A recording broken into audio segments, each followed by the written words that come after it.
বিধানসভা ভোট 2021 প্রথম পর্বের ভোট পর্ব শেষ হয়েছে, দ্বিতীয় পর্বেও শেষ হয়েছে। আসছে তৃতীয় দফার ভোট আগামী 6 এপ্রিল। তো সেই ভোটের প্রাক্কালে একটি গুরুত্বপূর্ণ আপডেট নিয়ে হাজির হলাম। সেটা হচ্ছে কি, ভোট কর্মী যারা রয়েছেন, যারা ভোট নিতে যাচ্ছেন তো ইভিএমের মাধ্যমে, সেই ভোটকর্মীরা অবিলম্বে সমস্ত ভোটকর্মীকে পোস্টাল ব্যালট দেওয়ার দাবি জানাচ্ছে ভোটকর্মীরা। এরকমই আপডেট রয়েছে। আসুন দেখেন বিস্তারিত কী রয়েছে। তার আগে বলি, যদি চ্যানেলটা কোনো সাবস্ক্রাইব করে না থাকেন প্লিজ সাবস্ক্রাইব করে নেবেন, নানা ধরনের লেটেস্ট আপডেট পাওয়ার জন্য, চাকরির খবর পাওয়ার জন্য, শিক্ষা সংক্রান্ত খবর পাওয়ার জন্য। প্রথম এবং দ্বিতীয় দফার যেহেতু ভোট মিটে গেছে, তৃতীয় দফাও আসন্ন। তো আগামী দফাগুলোতে যাতে ভোটকর্মীরাদের পোস্টাল ব্যালট দেওয়া হয় সেরকমই দাবি উঠেছে। আসুন দেখে নিই বিস্তারিত কী রয়েছে।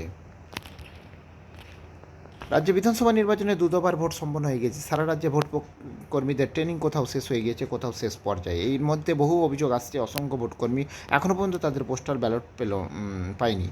এমনকি যেসব এলাকায় ভোট গ্রহণ পর্ব সম্পন্ন হয়ে গিয়েছে, সেই এলাকার বহু ভোট কর্মী পোস্টাল ব্যালট পাননি। যারা ভোট নিতে যাচ্ছেন তাদের অনেকেই পোস্টাল ব্যালট পাননি, ফলে তারা বঞ্চিত হচ্ছেন নিজেদের ভোটদানের অধিকার থেকে।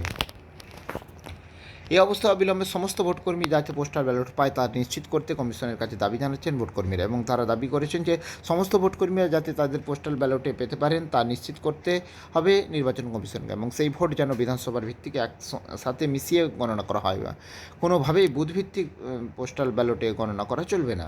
এই নিয়ে শিক্ষক কর্মচারী ঐক্যমঞ্চের রাজ্য সম্পাদক কিঙ্কর অধিকারী বলেন, আমরা ভোট গ্রহণ করার জন্য যাচ্ছি, অথচ আমাদের ভোটাধিকার প্রয়োগ করতে পারছি না। বিগত নির্বাচনে এমন বহু উদাহরণ রয়েছে যেখানে ভোটকর্মীগণ শেষ পর্যন্ত পোস্টাল ব্যালট না পায় ভোট দিতে পারেনি, এবং ব্যক্তিগতভাবে আমিও এই পরিস্থিতির শিকার, এবং আমি নিজে ভোটকর্মী হিসেবে দায়িত্ব পালন করে এসেছি। শুনলাম ভোট গ্রহণের দিন আমরা নিজেদের বাসস্থানের ভোট কেন্দ্রের নির্বাচক তালিকায় আমার নামের পাশে পোস্টাল ব্যালট ইস্যুর কোনো চিহ্ন ছিল না। কী অদ্ভুত ব্যাপার জানি না, শেষ পর্যন্ত আমরা পোস্টাল ব্যালট এসে পৌঁছাবে কি না।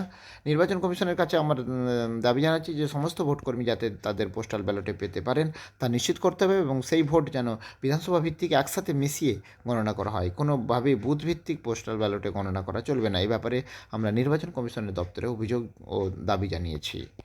তাহলে দেখলেন যে বিধানসভা ভোটের যে পোস্টাল ব্যালটের ভোট নিয়ে ভোটকর্মীদের একটি আপডেট রয়েছে, সেই আপডেটটা আমি শেয়ার করলাম। ভিডিও ভালো লাগলে লাইক দেবেন, কমেন্ট দেবেন, আর যদি চ্যানেলটা এখন সাবস্ক্রাইব করে না তখন প্লিজ সাবস্ক্রাইব করে নেবেন।